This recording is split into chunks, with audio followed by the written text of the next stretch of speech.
Deion Sanders lures the top tight end transfer prospect away from the University of Utah, and a Power 5 head coach has accused Utah of using an NIL deal to steal away a recruit. We're talking about it on today's Locked On Utes. You are Locked On Utes, your daily podcast on the Utah Utes.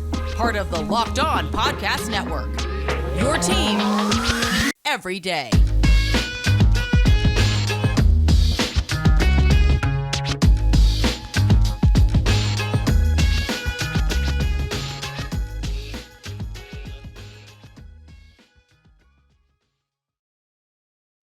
Hello, everyone, and thank you for making Locked On Utes your first listen every single day. We are available on all platforms, including YouTube. Hope you all had a wonderful Christmas. And speaking of YouTube and Christmas, you guys gave me quite the present by helping us reach over 800 subscribers. Can't thank you guys enough for supporting this show. We'd love to interact with you guys on social media. You can follow me at JT Wistrcill or at Locked On Utes and go back and forth there, or hit me up in the YouTube comments. I do my best to check those daily and respond to as many of those as I can. My name is JT Wistrcill, former intern inside the University of Utah Athletic Department. And on today's show, we're going to be breaking down some things that relate to the transfer portal, NIL, Deion Sanders, some of the biggest topics in college football, basically. But before we do that, we got to talk to you guys about our friends and the sponsor of this episode in LinkedIn Jobs. LinkedIn Jobs helps you find the qualified candidates you want to talk to faster.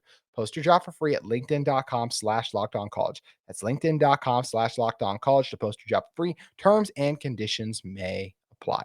So one of the big headlines of the weekend as it relates to this Utah football program was the recruitment of Seydou Traore. The former Arkansas State tight end had over 600 receiving yards this past season. He entered the transfer portal. His final two came down to Utah and Colorado. Utah, of course, coming off two back-to-back Pac-12 champs in a pretty good place and a really good place for tight ends. If you look at what Dalton Kincaid, Brant Keithy, Thomas Yasmin a little bit, all these guys have been able to do. But instead of come there, Traore decides to go join Deion at Colorado. And I think a lot of people were caught off guard for that just because simply, hey, look at what Utah's done with tight ends. Fred Whittingham, one of the best tight end coaches out there in the country. And you look at what Colorado's kind of doing. I believe I saw a stat earlier, that Colorado's offensive coordinator did not give the ball to tight ends a lot last year, putting it lightly. So it's kind of like, okay, what happened here? Why wasn't Utah able to land Seydou Traore? And I actually think it speaks to a bigger thing and the threat that Deion Sanders is going to pose at Colorado to the rest of this conference. So I have a friend who was coming out of high school, was a top 200 recruit, 4-star offensive lineman. And I wanted to ask him the question: would you rather play for Utah right now? And, set the scene. As we said, back-to-back Pac-12 champs, going to be back-to-back Rose Bowl appearances, very stable program, or go join Deion at Colorado? And he said very quickly he would rather go play for Deion right now. And I was kind of surprised by that, but he explained to me it's the excitement of having Deion over there. He thinks it's an opportunity to really do and create something special. And just the fact that you could go over and play for Deion Sanders carried a lot of weight for him.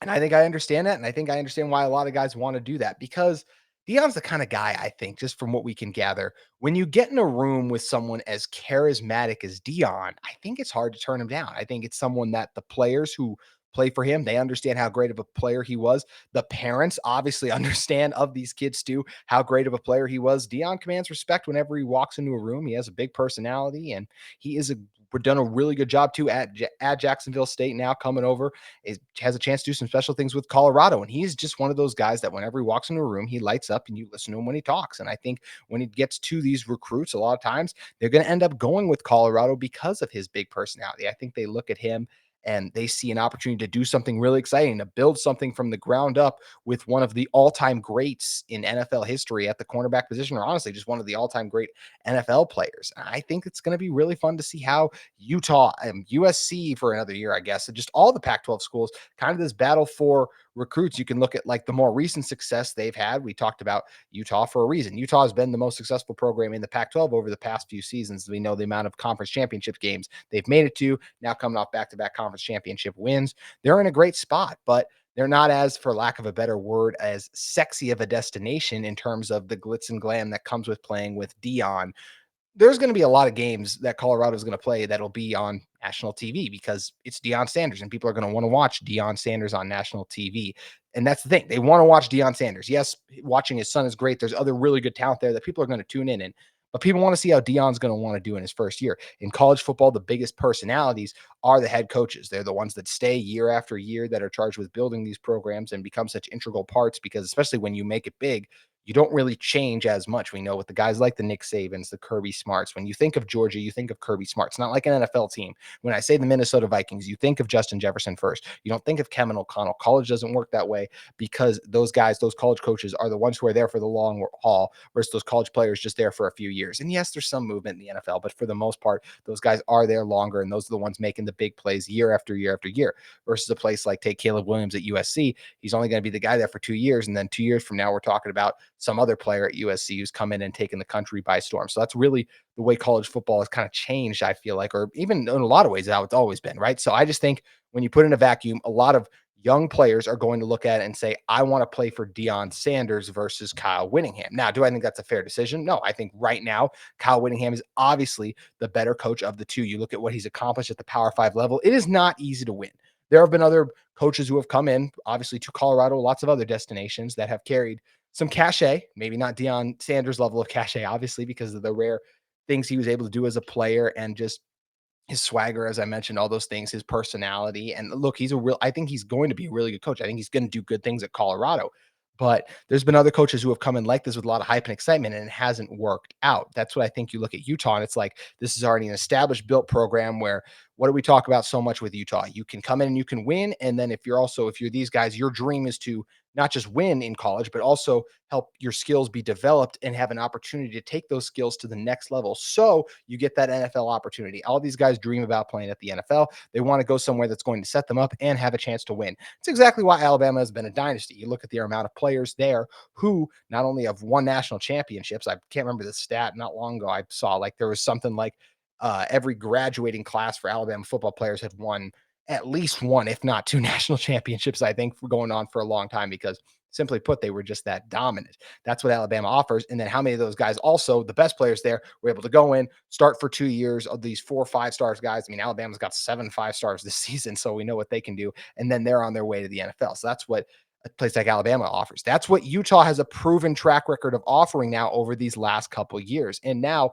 they're getting higher recruits too, guys with those higher ceilings than some of those other lesser known players. No one was talking about Devin Lloyd when he came here. Yes, everyone was talking about Clark Phillips when he came here. That was a big one. But guys like Devin Lloyd, other guys like Zach Moss, still really good recruits, but still did unbelievable things at Utah. There's a lot of guys who have come through this program that have been able to take their level to play to the next level, basically. And I think it's something that makes this program really attractive, and why I think you see a lot of guys who the most important thing to them is to win. I think, that's why you see a lot of these guys end up going to Utah, because they see a great opportunity to go in and win. And that's going to be the battle. I mean, these two programs, as I mentioned, when you look at Utah and Colorado, that total polar opposite standpoints, not just in terms of obviously the Pac-12 rankings, because we know how bad Colorado was this year, but I think in terms of what they offer from a recruiting standpoint right away. Deion is trying to build something special. Utah has something special going right now. They have a lot of really good players coming back. We know they returned 17 starters for the 2022 season. They're not going to return that many next year, but there's going to be a lot of really good, talented players coming back the following season. So it's going to be really interesting. Personally, I'm someone who said, I do think Deion Sanders is going to work at Colorado, simply because I think these players are going to want to play for him. And I understand it. I mean, guys, I'm only 22, so I can understand wanting to go play for Deion Sanders. I think it would be really cool to say, hey, I play for Deion Sanders. Now, given the choice at the moment, sure, I'm sure I would probably still pick Utah, because to me, winning was always the most important thing. I mean, guys, I was an offensive lineman. It's not like I'm going out there running around catching passes, me personally. So I was never as much about all the kind of the hype and those different kind of things. So I probably go with the program that gave me the best chance to win. And right now, you look at it, the best chance to win right away, that belongs to Utah. But Colorado could close that gap, because you're going to get players who want to come in there and they're going to want to play for Deion. They're going to want to build something special and something that's going to be remembered.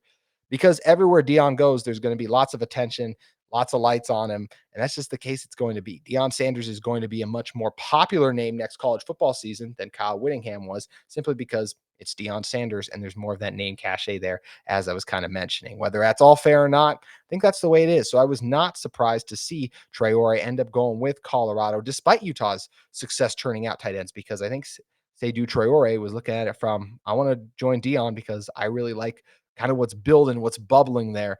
And look, maybe he'll end up making a mistake. I think Fred Whittingham had a great response when he posted on there that gif of Thomas Yasmin hurdling a Colorado defender. And Thomas is the kind of guy, speaking of Seydou Traore transferring, if Thomas Yasmin comes back, it's just another more opportunities, more targets for a guy like Thomas, since he wouldn't have to share it with a guy like Seydou Traore. So it's going to be interesting to watch that situation and see how it all plays out. Just like it's fascinating to see how Deion at Colorado is going to play out, and we get to see how it all shapes out next year. So the transfer portal, obviously a huge hot topic in college football. You know what another one has been? NIL, and Utah got wrapped up in a little bit of a doozy with Pat Narduzzi there. Excuse me for the joke. I'm sorry. I couldn't help myself. I mean, you guys know how I don't go solo often. So even when I got an opportunity to make a joke, I'm still going to make it, even if I'm the only one who's going to end up laughing at him. But we're going to come back in a second and talk about that transfer portal and everything that kind of brings in some of the drama that's going on with Utah and the Pitt football program because of some accusations in a moment. But first, I want to talk to you guys about our friends at LinkedIn Talent Solutions. These days, every new potential hire can feel like a high stakes wager for your small business. You want to be 100% certain that you have access to the best qualified candidates available. That's why you have to check out LinkedIn Jobs. LinkedIn Jobs helps you find the right people for your team faster and for free. With LinkedIn Jobs, it's a great place for you guys to get connected with lots of hardworking individuals who have their resumes uploaded. They're ready to get the work. And it's super simple and easy to set up. You go over and you can just add your job to the purple hashtag hiring frame to your LinkedIn profile, spread the word that you're hiring. Simple tools like screening questions make it easy to focus on the candidates with just the right skills and experience so you can quickly prioritize who you'd like to interview and hire. That's why small businesses rate LinkedIn Jobs #1 in delivering quality hires versus leading competitors. LinkedIn Jobs helps you find the qualified candidates you want to talk to faster. Post your job for free at linkedin.com/lockedoncollege. That's linkedin.com/lockedoncollege. Post your job for free. Terms and conditions may apply. So jumping back in to this one, it's been a fun week for the Utah football program a little bit because not just of obviously the great talent they were able to bring in on National Signing Day last week. Appreciate all of you tuned in for our coverage of National Signing Day. And if you want some more information on those prospects, make sure you guys go check out those episodes and see what phenomenal talent the University of Utah football program is bringing in. And they were able to add another one in a guy in Deion Zipper coming over, the 6'1", 170-pound receiver. In his Twitter bio, he has "I hate DBs," which I absolutely think is perfect because it kind of sums up the wide receiver defensive back relationship. Not a lot of those guys are best friends, I say, out there at any level of football you really look. Football is very much a community. Guys love each other. It really does feel like it's a brotherhood. But it doesn't really feel like many receivers and DBs are like, man, I absolutely love this guy on rival teams and those kind of things, versus you do see that at some of the other positions, I feel like. But either way, it's a tangent for another day. So Deion Zipper was originally committed to Pitt, it felt like, but then things got a little dicey recently. He decommitted, ended up coming to Utah, and now Pat Narduzzi had some words a little bit for Utah football. He said, basically said that he came on the air and said, "We lost one to Utah that was a good receiver for us, and I think NIL had something to do with it." He added that he fears coaches and programs are lying about the benefits they'll be able to provide of an athlete during the recruiting process. He's another quote, direct quote, this one from him. "I don't know if they're signing contracts that say don't say a word because it's hush hush," Narduzzi said. "You hear rumors and high school coaches will tell you stuff, but a lot of it is hush hush and you don't hear." If you want to view those comments, you guys can head over to Inside the Panthers Fan Nation's Pitt page. That's where it has the quotes published from there. They're also all over Twitter. Someone who was not a fan of that statement about Utah maybe offering NIL money to bring over Zipper was Utah Athletic Director Mark Harlan. A direct quote from him from friend of the show, Josh Newman. Almost said Josh Furlong there. Josh, get my Josh picked up, but Josh Furlong caught Josh Newman, if we can get it right this time. Josh Newman joined Mark Harlan on, and he said, "It's frustrating, and I am furious at the Pitt head coach for his comments yesterday," Harlan told the Salt Lake Tribune. "I had made it very clear to my counterpart at Pitt that that's unacceptable," his counterpart being their athletic director. "It's not the way we do things at the University of Utah." So once again, that's Mark Harlan talking to Josh Newman of the Salt Lake Tribune. If you guys want to view that full story there, make sure you guys head over to the Salt Lake Tribune, subscribe, and you can check out all of Mark's comments about the whole situation. And yeah, it's a dicey situation. First, about Zipper, I think he's a phenomenal player, 6'1", 170 pounds, got good speed at the receiver spot, good route runner. I really like the way he tracks the ball in the air, can create some of those contested catch opportunities. And I like that 6'1" build too. You're losing guys like Solomon Enos, Devon Vele. I think you need some guys who are going to be big, a little bit bigger receivers out there, since the guys like Money Parks, the Jalen Dixons, and look, Jalen Dixon obviously moving on too, but we know Money Parks ain't the biggest guy. Makai Cope's not the biggest guy either. So the Zipper's a guy who come in and add a little bit of height to that receiver room. And I think it's going to be fun to get him in here. But that's not the story of this. It's obviously all the drama surrounding this NIL deal and Pat Narduzzi, which Pat Narduzzi is getting in a lot of trouble lately, man. He had it rough last year. The whole Jordan Addison thing has been well documented. It seems like that USC offered some large sums of NIL money to help lure him over. I don't think anything was ever actually proven in that. If it is, you guys can come at me in the comment section. But either way, it feels like one of those things where it's like you can't prove it, but like you know what happened. So either way, Pat obviously jaded by that, and then this losing out on a receiver left him jaded too. Another thing was jaded about was the whole Drake May situation. He came on the air and said that he heard that two programs were offering Drake May $5 million to transfer out of UNC, which Drake May came on and refuted, of course. And look, Pat, when he said those things, he said, I know of two schools, but I'm not going to say who those two schools are. So now it becomes a whole situation, like who's lying, who's telling the truth. And it's a mess, honestly. And when talking about Pat Narduzzi, I just think, look, the way college football works right now, I think there's a lot of unregulated NIL money that's going around all over the place. Do I think Utah threw crazy amounts of money at Adrian Zipper to lure him over here? I don't. Could there have been some kind of NIL money or something wrapped up in this? I mean, yeah, sure. We don't know. We're not in there. People and programs are going to say whatever they want. We did this last year with Alabama and Texas A&M, right? Jimbo said, go check and see how God makes his deals over there, when obviously Jimbo was dishing out a bunch of money to bring in recruits. We know Alabama's probably doing it. It's just the way of the game right now, it feels like. And it's not, once again, it's one of those things we can't prove, but it's something that just feels like is really a part of the college football world. So did Utah offer Zipper some money? Yes. Did they break the bank for him? I find that hard to believe. I mean, I think Zipper is going to be really good, but he is only a 3-star, is not one of the 4 stars or one of the higher ranked players on this Utah football recruiting class. So I don't think they would just make an exception for him out of nowhere and throw all the money at him. And we know there's reports that Utah is offering a lot of money for Walker Lyons. I should have brought him up earlier too. A guy maybe that when you miss out on Seydou Traore, maybe you get Walker Lyons, and it doesn't even feel like much of a miss anymore either. But going back into this whole thing, it's hard to say with the NIL stuff. It really is. College athletics has changed so much. I think the whole reason these NIL deals were put in place is to give spotlight the athletes, the guys like, I remember guys like Lamar Jackson was a guy everyone was like, man, he should be able to make money off his name, image, and likeness for what he's done in college football, because he done some amazing things. But now it's really turned into, like you said, recruits are coming in and just getting paid right away. And it's basically turning into free agency, who can offer me the most money. That was never the intention. The intention of these NIL deals when they were first put in was to reward the players for the work they've done and give them opportunities to profit off their skills and talents. And now it's kind of being used as a recruiting tactic, I think, for guys who haven't even come in yet and done a lot of those things. And I think these players deserve opportunity to make money and do those things like that. But as I mentioned, this is why so many people say NIL, it needs to be regulated. There's lots of issues with it because it is unchecked in a lot of ways. And it's becoming a big issue because it is so unchecked, and you can pretty much move money around or kind of do whatever you need to do, it seems like, with a lot of these programs in order to do it. And we don't know what's happening inside or outside, because of course I don't think Utah threw crazy amounts of money at it, but even if they did, they're not going to come out and be like, yes, we did. So it's hard for us to say. As I mentioned, I don't think Utah did this, but we're not inside. We don't know. And I also think because, look, this feels like a situation where Pat Narduzzi, with whatever the state of college football is in right now, I don't think it's fair of him to be running around making these comments. Are they true that two teams are throwing 5 million at Drake May? I believe it, honestly. But don't say that, because if you drag them down, then you're just going to drag everyone down. This is one of those things where, like, if I go down, you go down with me. That's what feels like college football is right now. It's basically that one meme from The Office where everyone has the fake guns pointed at each other. That's what it feels like. Everyone could take each other out because everyone is dirt on everyone.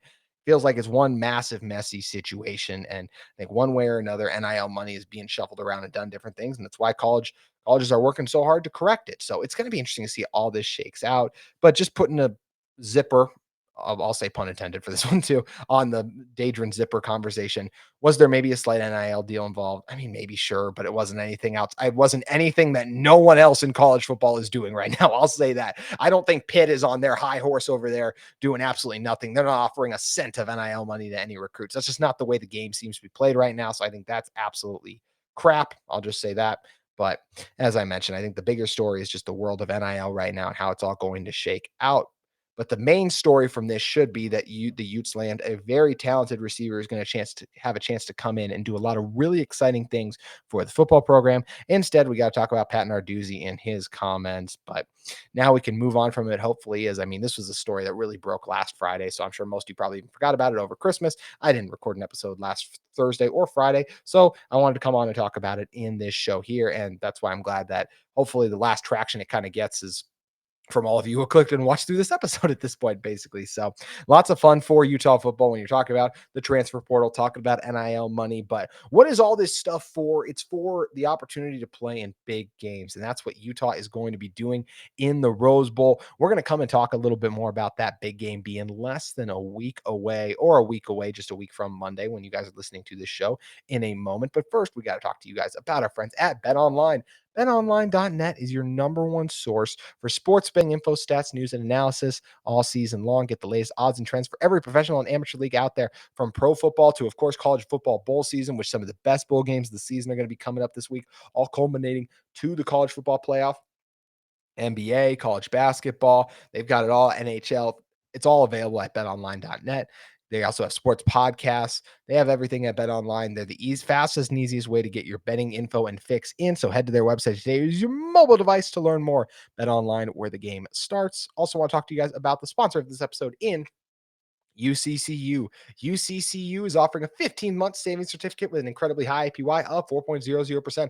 Plus, you can jump up to an even higher rate of return anytime during the life of your certificate. So I hate to be the bearer of bad news, but interest rates and inflation are both on the rise, as if we hadn't noticed. Well, here's some good news. UCCU can help you use this current rise in rates to your advantage. For a limited time, UCCU is offering a 15-month savings certificate with an incredibly high APY of 4.00%. What's a savings certificate? Is that like a savings account? A savings certificate is similar to a savings account. Both are great ways to earn a safe return on your money over time. But here's the difference. Savings accounts typically come with unlimited deposits and withdrawals, but a savings certificate, you just make one deposit, then let your money grow and grow and grow with a fixed rate of return that's much higher than a standard savings account. How much higher? Let's just say a lot higher and leave it at that. So make sure you guys head over to a UCCU branch or visit uccu.com to learn more and get a savings certificate today that has a variety of terms and options to match your specific needs. UCCU, love where you bank. Alrighty, coming back in to close this one out. Yeah, Rose Bowl almost here. Utah football closing in on it against Penn State. It's going to be a great one in Pasadena. I'm sure a number of you guys are traveling out for it. I know all you guys are going to be watching on your TVs, which should be an incredible game, a great opportunity for the University of Utah football program to really go out on the national stage and capture their first ever Rose Bowl title. I went to the wrong side. I have the flag from last year's right here. I'd love to add a championship one. They're able to get it done, and I think they have a great shot to.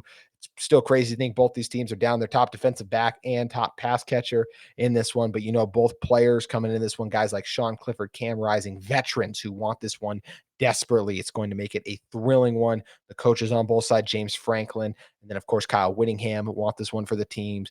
These are two teams who want it very bad. There's not going to be any more opt-outs. I anticipate a week out from the game, so we know what these rosters are, and we're gonna have a ton of fun breaking it down all week on Locked On Utes. But there's one thing we got to talk about outside the game a little bit, and that is the fact that what Utah is going to be wearing. Utah decided to go with a little bit of a mix-up from last year and said they wore the white and, of course, the fantastic jerseys. It was a fun clash them versus Ohio State. The U with the rose in it. I mean, just an absolute block U, excuse me. Just an absolute win by this Utah athletic department as always. And they got another win again by going with these red uniforms. So red jerseys, red helmets, white pants, keeping the Rose logo the way it was. I mean, it looks spectacular. How about the jersey reveal too? They've been holding on to it. Everyone was waiting. Then they decided to drop it on Christmas. They release it with the old ones in white, and then they drop it in red, have everyone going on there. I love that Braden Daniels got in there too. Shout out to one of the leaders on the O Block, getting some love in that announcement video. As you know, so often they only let the skill position guys do it. So I thought he really deserved the spot, and I was glad he got an opportunity for it. But I really like the red. Penn State, I believe they're going to be wearing white. You guys can come at me if it's I missed it and they actually are wearing blue, but I thought it was released a while ago. It was leaked that they are going to be in white. Either way, it's going to be a great jersey matchup and clash on the field. I think the red unis look absolutely icy, fire, whatever term you want to throw out. I just think they look really cool, and I'm excited to see the team go out there and rock those in what should be a fantastic game. I mean, the stakes are awesome for this Utah football program to me. I mean, they're already so high, back-to-back Pac-12 champs. We know how that completely shifted their recruiting class. Being a Rose Bowl champion would completely change that too. Also, in the world of uncertainty as it relates to the future of college football, what does the Pac-12 media rights deal look like? Is that the best option for Utah is to stay in the Pac-12? Should they go to the Big 12? Should they wait for the two super conferences to form? You put yourself in position for the future of college football exponentially better to me with a win in the Rose Bowl. And I know that sounds super easy, but it just means so much to a program. I think last year it was just such a win for Utah to get there and play Ohio State in a close game. It felt like such a win for us, the fans. That's where it was kind of funny. Forget how bummed the players were about it because, oh, yeah, duh, they lost the game. But in so many ways, that game felt like a win for the Utah football program as a whole, which is showing that, hey, we can play with some of the best teams in the country last year, that being in Ohio State and that incredible offense. And yes, that incredible offense went off and absolutely shredded the Utah defense, but still it was a close game late with Bryson Barnes heroics. Cam Rising have a good one too. Either way, a great moment for Utah. So what's the next step after making a Rose Bowl? Is to win the whole dang thing. And that's what they have a great opportunity to come in and do against Penn State. Can't wait to see how it's all going to play out because I think a win there, you want guys like Walker Lyons. That's how you get them is you win these kind of games. You show these players that, hey, you don't just win conference championships here. You can win big bowl games. And then the next logical step after that is trying to make a run at the college football playoff. And you're going to have an opportunity to do that with the CFP expanding and putting yourself in that position to all you have to do. It's like March Madness, right?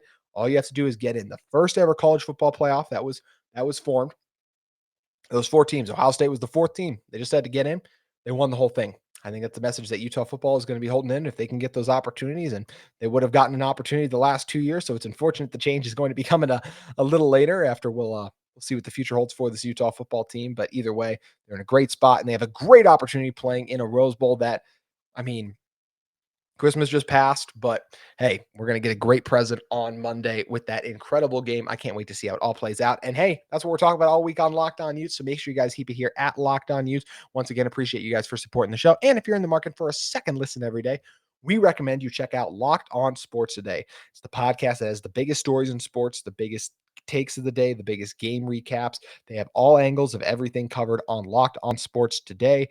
Get it on YouTube, Odyssey, or wherever you get your podcasts. I want to thank you guys again for listening to this one, especially as I was going solo. As you guys know, I don't do that always. So appreciate you guys for checking this one out and staying with me. If those of you that did make it to the end of the video, I do get to see, for you guys who are curious, I can see on average when you guys do drop out the video. So I do always appreciate when I could see that go over 10 like that. I mean, I think I've had a couple before where people drop out after 3 minutes. So I'm like, geesh, I need to improve the opens a little bit, but appreciate all you guys once again. Thank you for supporting this show. Hope you have a fantastic Monday and we'll see you tomorrow on Locked On Utes.